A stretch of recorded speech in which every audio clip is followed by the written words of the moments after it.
Good morning, students. We welcoming in our online lecture MVM College of Commerce, Management and IT, Rajkot.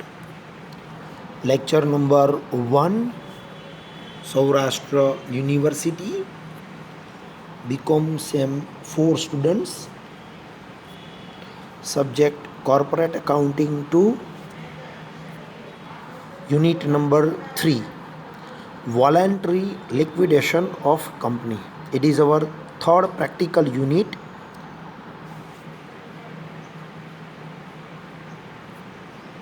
In this unit, we are cover this point, voluntary liquidation of company, the cover main points, introduction and meaning. Number 2, modes of winding up. Third, legal guidelines of Companies Act 2013. Then disbursement of liquidator. Then liquidator's final statement of account. Then allocation of capital deficiency and practical question.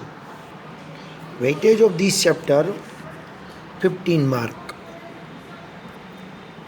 First, introduction and meaning.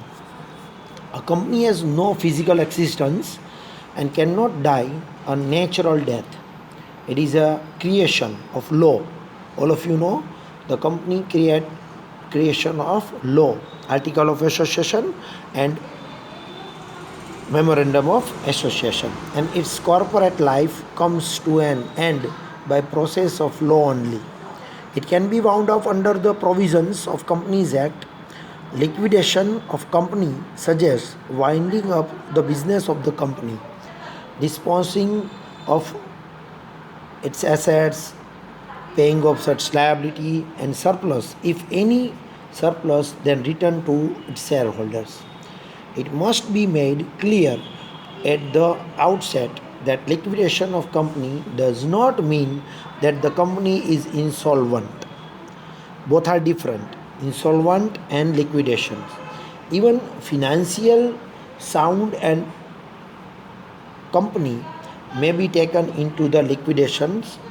Secondly, when a company is taken into liquidation, it does not always mean that its business is closed down.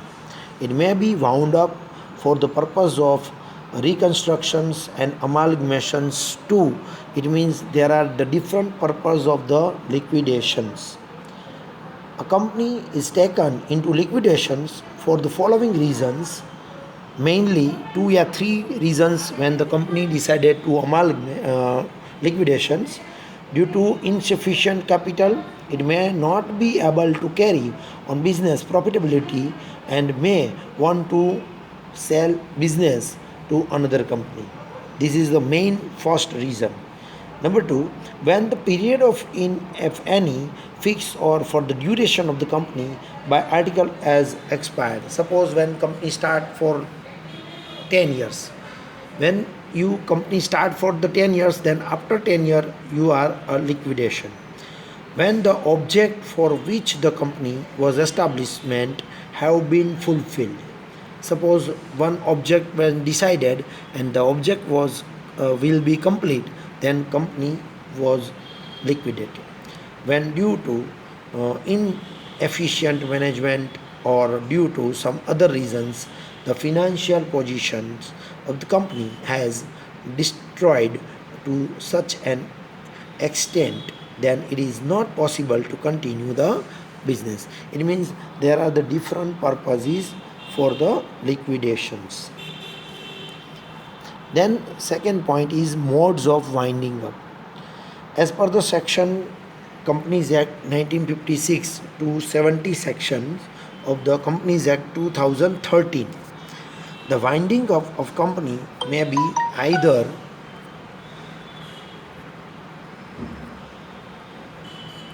by the tribunal, or second point is voluntary. It means liquidations by the 2 point, either tribunal, it means by order of court, and secondly voluntarily. The main point in this chapter we are discuss disbursement of liquidator. In the disbursement of liquidator, the main things, one by one we are paid the liabilities. The liquidator is appointed to dispose of the assets of the company and to pay of its debts. The disbursements are to be made by the liquidator in the following order. There are the 7 steps. So this is very important for you. Keep in mind, students, and by heart these 7 points, because we are follow these 7 points and by this order we cannot change the order. Okay, so one by one we discuss. The number 1 is fully secure creditors. Those creditors whom specific assets are on the mortgage whose realizable value is equal to or more than the amount of debt. It's called for fully secured creditors. Like that, suppose one creditors have debt 50,000 and the creditor have a motor car 4 lakh rupees. So these creditors have equal or more than amount of debt. It is called for fully secure creditors, because 4 લાખની motor cell કરી અને આરામથી પોતાના 50,000 છે cover કરી શકશે. They easily covered 50,000 and no any tension about the debt. So it is called for fully secured creditors. Okay, if the creditors themselves realize the assets, pledge and recover their dues, then no amount will appear as a receipt side. Again I repeat this point. If the creditors themselves realize the assets, pledge and recover their dues, એટલે કે પોતાની પાસે જે ગીરવે assets છે એ પોતે cell કરે અને પોતે પોતાના પૈસા લઈ લઈએ, then no amount will appear as a receipt. તો રિસિપ્ટ સાઇડ આપણે કાંઈ બતાવવાનું થશે નહીં. But in case the assets realise more than the amount of ડેપ્ટ, પણ જો એની જે ડેપ્ટ છે એના કરતાં એસેટ્સના પૈસા વધારે રિયલાઇઝ થાય તો જે સરપ્લસ એમાઉન્ટ હોય એ આપણે રિસિપ્ટ સાઇડ બતાવવાની થાય. For an example, suppose creditor છે 50,000, એની પાસે મોટર કાર છે 4 લાખ રૂપીસ. એ મોટર કાર સેલ આઉટ કરે છે 3 લાખ રૂપીઝમાં અને પોતાનું ડેપ્ટ છે એ કવર કરી લે 50,000, તો પણ એની પાસે 2,50,000ની અમાઉન્ટ રિમેનિંગ રહેશે. તો ઇટ ઇઝ રિટર્ન બેક, એ એને રિટર્ન કરવી પડશે આપણને. તો આપણે રિસિપ્ટ સાઇડ બતાવશું. બરાબર, 2,50,000 surplus amount. However, if the secured creditors hands over the security to the liquidator for realizing. Second thing, કદાચ પોતે પોતાની પાસેની જે એસેટ છે એ સેલ ન કરે અને લિક્વિડેટરને હેન્ડઓવર કરી દે. The letter will show the total amount realise as a receipt. તો તમારે અસેટ્સના જેટલા રિયલાઇઝ થાય એ રિસિપ્ટ સાઇડ બતાવવાના થશે. તો રિસિપ્ટ સાઇડ તમારે એટલા રૂપીસ બતાવવાના. જો બે કન્સેપ્ટ પરફેક્ટ મગજમાં રાખજો. ફર્સ્ટ કન્સેપ્ટમાં મેં એવું કીધું કે લિક્વિડેટ જે ક્રેડિટર્સ છે એ પોતાની રીતે અસેટ સેલ કરે છે અને અસેટ સેલ કર્યા પછી બરાબર પોતે પોતાના પૈસા લઈ લે છે અને જો પૈસા વધે તો એ આપણે રિટર્ન કરશે, તો આપણે એ સરપ્લસ તરીકે બતાવવાના થાય. બરાબર, આ એક કન્ડિશન થઈ. સેકન્ડ કન્ડિશન કે પોતે અસેટ્સ રિયલાઇઝ નથી કરતો બટ લિક્વિડેટરને હેન્ડઓવર કરી દે છે. તો તમારે 2 ઇફેક્ટ આવશે. ફર્સ્ટ, રિસિપ્ટ સાઇડ જે કાંઈ પણ રૂપીસ છે જેટલા રિયલાઇઝ થાય અસેટ્સના એ આપણે બતાવશું. And the amount due to secure creditor will be paid in the first. Fully secure creditor as a payment side first payment તમારે ફુલ્લી સિક્યોર ક્રેડિટર્સને કરવાનું થશે. બરાબર, તો આ પ્રમાણે તમારે ઇફેક્ટ બતાવવાની થશે. Is it clear? This would appear as the first item on payment side of the liquidator's statement. એટલે કે when we prepare liquidator statement ત્યારે ફર્સ્ટ પોઈન્ટ આપણે પે કરશું ફુલ્લી સિક્યોર ક્રેડિટર જો એ પોતાની એસેટ્સ છે એ લિક્વિડેટરને હેન્ડઓવર કરે તો. Okay, so this is keep in mind કે કઈ સિચ્યુએશન્સ આમાં આવી શકે છે. Now the second point is liquidation expenses. Before any amount is paid to creditors, the liquidation expenses including liquidators' remunerations are to be paid first. These expenses include legal charges or charges of auctions and valuers, cost of notice in newspaper and gazettes, etc. So these expenditures paid by the liquidator. So first he cover this expenditure first. Okay, so keep in mind students, the second point is liquidation expenses. First point is fully secure creditors. One point is remaining. In the fully secure creditors, the one thing is also paid. Suppose workers due. Okay, any workers due are paid in the first step. It means in the first step there are the two things. One is fully secure creditor and workers due. Okay, so these 2 points are keep in mind in the step number 1. Again, second step, liquidation expenses. In the liquidation expenses, first paid for the outsiders. First liquidation expenses and liquidators remunerations we put in the point number 2. So પહેલા નંબરમાં આવશે fully secure creditor and workers due.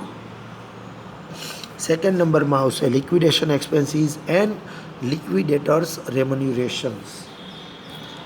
Then third point, preferential creditors.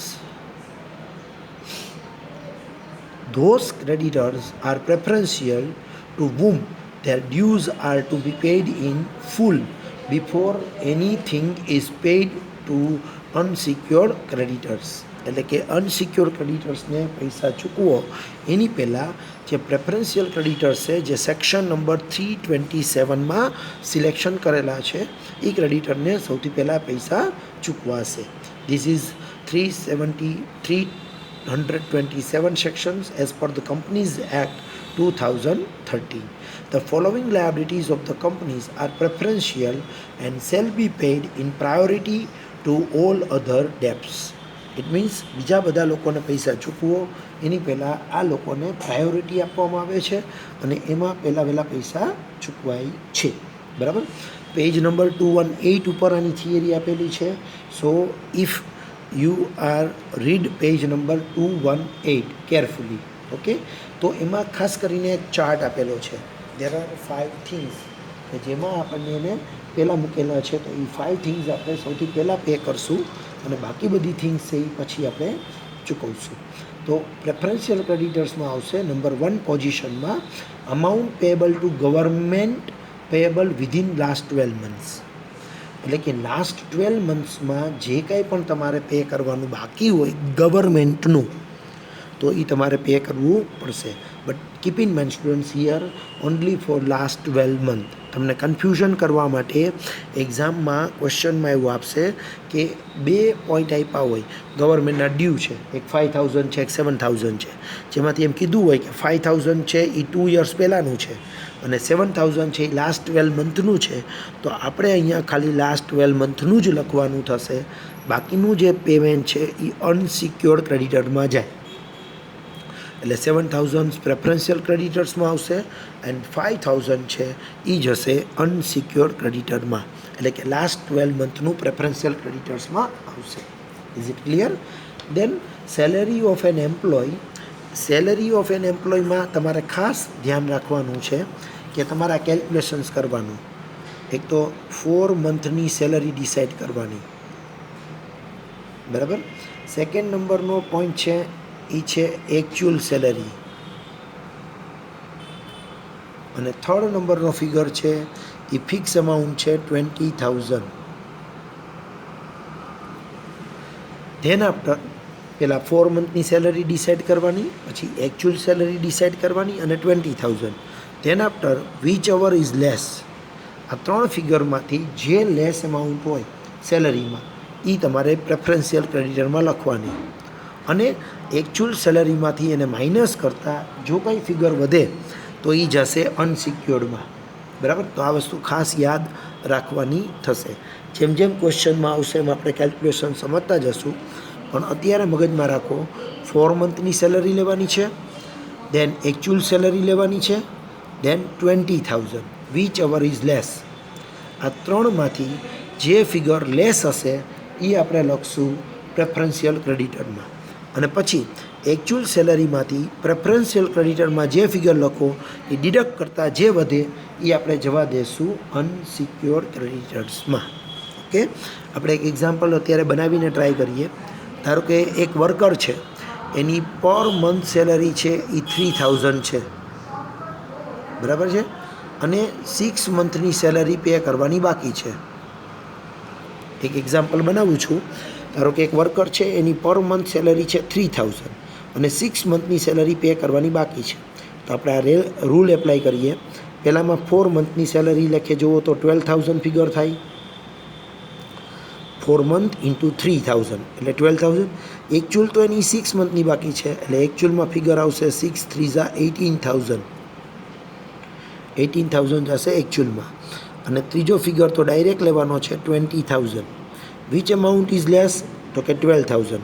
12,000 જશે preferential ક્રેડિટરમાં અને એકચ્યુઅલમાંથી જેટલા પ્રેફરન્શિયલમાં ગયા છે minus કરતાં બાકી વધે 6,000. એ 6,000 જશે અનસિક્યોર્ડ ક્રેડિટર્સમાં. એ 6,000 ક્યાં જશે? અનસિક્યોર્ડ ક્રેડિટર્સમાં જશે. Okay, is it clear? તો આ પ્રમાણે તમારે કેલ્ક્યુલેશન્સ કરવાનું થશે. જોઈ લો એક વખત નિરાતે.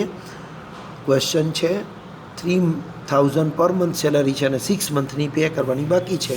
આ પ્રમાણે એનો હિસાબ થશે.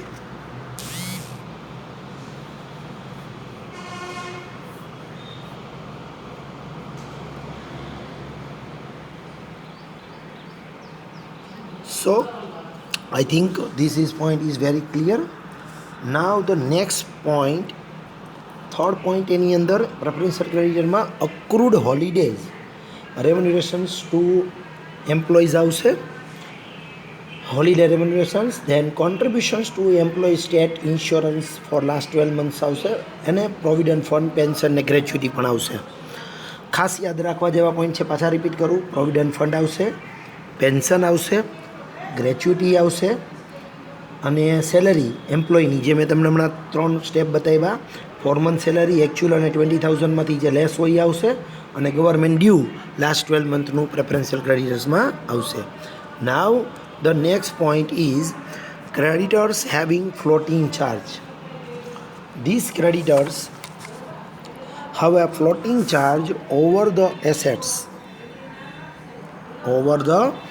assets of the company, but no charge on any specific assets.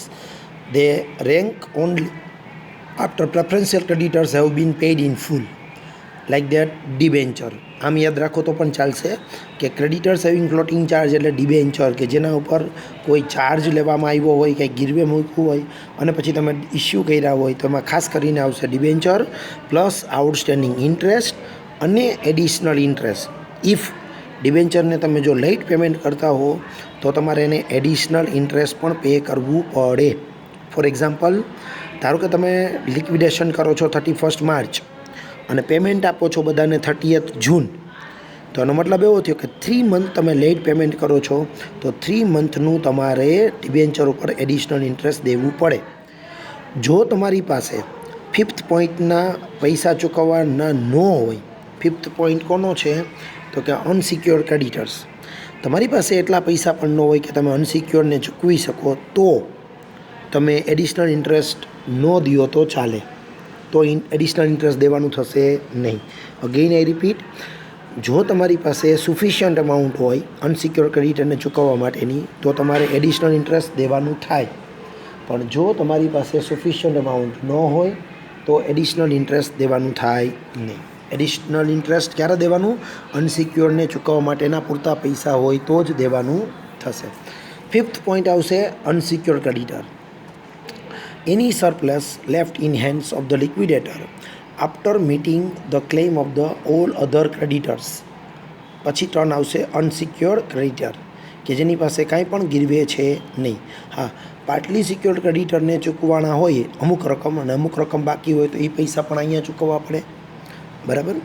અને પ્રેફરન્શિયલ ક્રેડિટર્સમાં અમુક રકમ ચૂકવવાની હોય ને અમુક રકમ ચૂકવવાની બાકી હોય એ પણ અનસિક્યોર્ડ ક્રેડિટરમાં એડ થશે, બરાબર.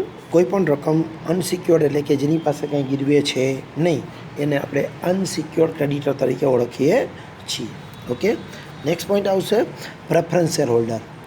According to the Companies Act 1956, the preference shares carry preferential right in respect of dividend as well as repayment of capital. Hence, they are to be paid in full before anything is returned to equity shareholder. એટલે કે equity shareholder કરતાં એનો વારો પહેલાં આવશે. The claim of preference shareholder in respect of capital and preference dividend due must be first met in full. એનો મતલબ equity શેરને પૈસા ચૂકવો એની પહેલાં પ્રેફરન્સ શેરહોલ્ડરને પૂરેપૂરા પૈસા ચૂકવવા પડે. અને પ્રેફરન્સ શેરહોલ્ડરને ચૂકવ્યા પછી ધારો કે એનું કાંઈ ડિવિડન્ડ બાકી હોય તો એ ડિવિડન્ડ પણ તમારે પહેલાં પે કરવું પડે. અને એ થઈ ગયા પછી જો કદાચ કાંઈ સરપ્લસ વધે તો વારો આવશે ઇક્વિટી શેરહોલ્ડરનો. અને ઉપરાંત ઇક્વિટી શેરહોલ્ડરને પૈસા ચૂકવ્યા પછી જો કાંઈ વધે તો પાછા પ્રેફરન્સ શેરહોલ્ડરને મળી શકે છે. એની ઇન્સ્ટ્રક્શન્સ જનરલી ક્વેશ્ચનમાં આપેલી હોય છે. And it is last point, છેલ્લે કાંઈ સરપ્લસ વધે અથવા જે વધુ ઘટ્યું હોય, જેટલા વધે જેટલા ઘટે એ બધા ઇક્વિટી શેરહોલ્ડરને પૈસા ચૂકવવામાં આવે છે, બરાબર. તો entire surplus is return to equity shareholder if the amount of so left exits the paid up equity share capital.